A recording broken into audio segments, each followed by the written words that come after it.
কি হবে স্যার? 5টা 15 সময় হয়েছিল। কয়জন লোক আইছিল? হ্যাঁ, কাজীবাড়ি নামে একটা জায়গা আছে।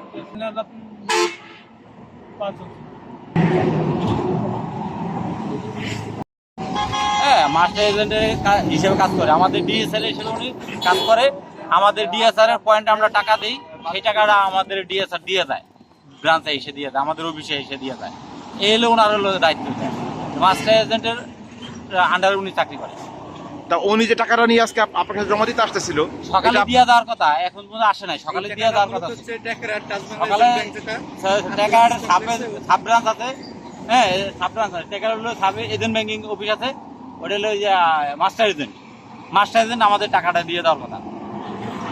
তা এখন আপনারা মানে কি শুনছেন যে ওনার টাকাটা কিভাবে লুট করলো নিয়ে গেল বা কি? এটা তো লুটের কথা আমি তো জানি না। আমি ডিএসআর কাছে টাকা দিছি, ডিএসআর আমাদের মাস্টার এজেন্ট আমাদের টাকা পৌঁছে দেবে, এটা তো আমি তো জানি না। মাস্টার এজেন্ট আমাকে টাকা দেবে, এখন আপনি কি মনে করেন টাকা কি আসলে নিয়ে গেছে নাকি অন্য এটা কিছু? তো তারা জানে। এটা আমি তো কিছু, আমার আসতে বলবো মন চলে যায়, তাদেরটা আসেন সমাজদার, হ্যাঁ সমাজদার এনে আসতে বলছে, আমি তো মামার নিয়ে টান দিয়েছি আমার টাকা।